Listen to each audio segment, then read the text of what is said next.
So here I have three questions. Oh, actually, two questions that I can ask because I can answer because we answered already one.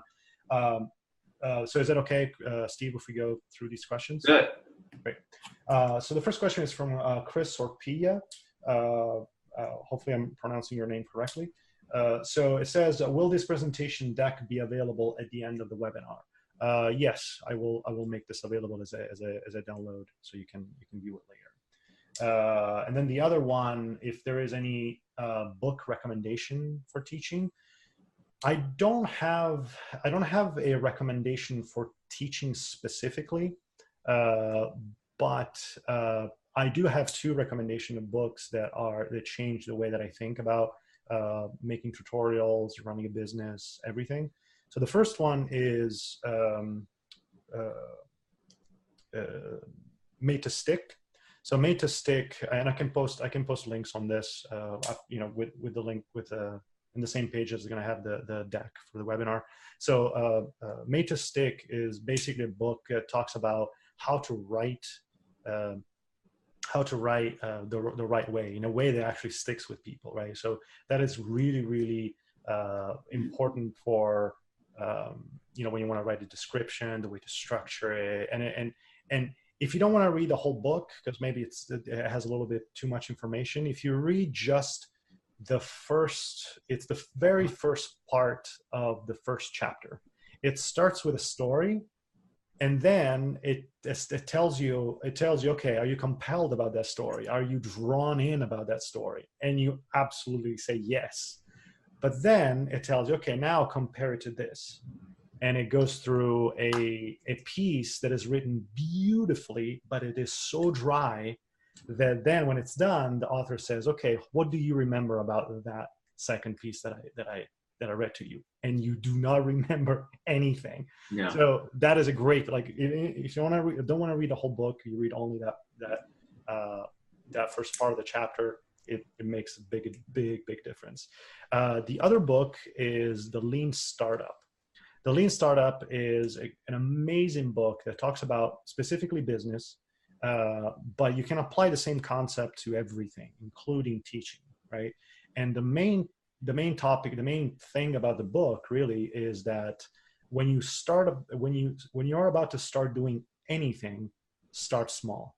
Start small with a prototype, put it in front of people, get feedback, and basically do improvements, right? Based on the feedback. That's how they started doing a huge, like you might see online a lot of times, or even like sometimes Maya, I feel like they're doing the same thing where they're putting these features where they're not necessarily like all fleshed out, but then they will flesh it out as they go, and they will collect the feedback from people, right, from the beta program and everything. So you can literally apply to anything. So that's a book those are the two books that I really like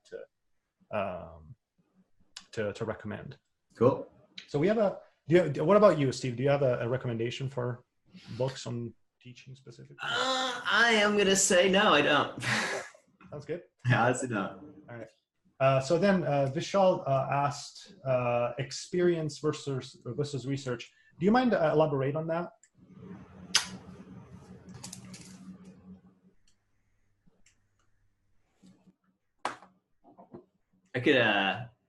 I could try to interpret that question, I think. Go ahead. I think what the question might be, oh, there it is. Maybe which is more important? To come at it with years of industry experience, or to come at it by maybe learning by, researching what is out there. Okay. That's what the question is. So what do you think? I mean, I'm going to be biased in saying experience. Mm-hmm. I mean, that's certainly what I'm selling. I think that is what people want to buy is to learn from experience. I think though that experience tends to come from research though. Exactly. So it's kind of like an Ouroboros of, it's a circle. Yeah. So I think my gut tells me experience, but there's still different levels of experience anyway. And and just to reiterate, you know, that's how you learn. You're always learning, you're always researching, and you're always just getting more experience. I mean, as I sit here now, having done Applied Houdini for a couple of years, like 4 years from now, I mean, I'll know even more. I'll have even more experience and have done more research to get there. Yes. So it's like, however you learn, however you gain your experience, whether it's through learning on your own or from the job or whatever, you're gaining experience anyway. So I don't think it's really one over the other. Yeah. And if I could add something to that, is like, a lot of times, you know, you get when you get a promotion for a tutorial, you have, you know, that promotion says, okay, Steven from ILM or Carlos Antonetti from Blizzard Entertainment or something like that. And that's impressive, right? But, you know, some people might not live in an area that has visual effects studios and stuff like that, right? So if you do want to get into creating content and you just don't have experience, you know, I would like, you know, like Steve was saying, start with the research and start small and collect feedback, and then you'll start learning, right? So you don't necessarily have to have a big name in your experience, but you definitely have to start creating that experience. And there are people that I've seen do tutorials. Again, on Facebook, there are a variety of Houdini effects groups, Houdini TD groups. And there are regulars on there that, as near as I can tell, they're not working at like really big studios. And that doesn't have any bearing on their skill. Mm-hmm. And I would hope at this point that, you know, I am trafficking more on the Applied Houdini name than my own like particular experience. I mean, I'm not blind to the fact that I imagine it gives me some authenticity, but nonetheless, there are people that I see posting all the time who have even regular series that they're not from an ILM or a Weta or anything, but they are still very good. And that's what carries the day. And people will only need to see one taste of your style, and they'll be like, oh, it was good. You know, it's like somebody watching a music video on YouTube. They don't need to know the pedigree of the singers or the producers or the writers or the filmers or anything else. You might also be excited to hear the next Radiohead song, but you will also just give a chance to a song you haven't heard before, and then you like it, and then that's it. Yeah. And then now I like that band, and that's over. It doesn't matter anymore what the pedigree was. Now you just like that thing. Totally. That's really well said there. Yeah. Yeah. Really, really nice.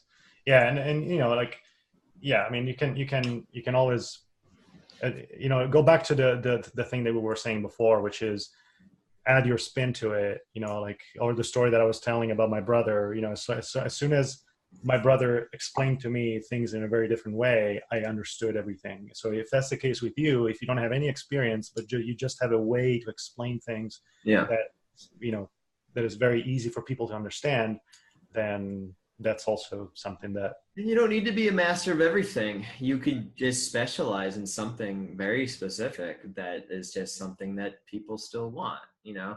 It doesn't have to be as expansive as Applied Houdini has become.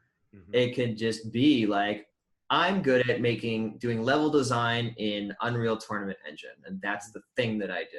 Yep. And I'm learning how to do it, and as I'm learning how to do it, and this is applied, but as you're learning how to do it, you turn around and teach people how to do it. Yep, exactly. Simple as that. Yep. Cool. Do we have any other questions? Yep.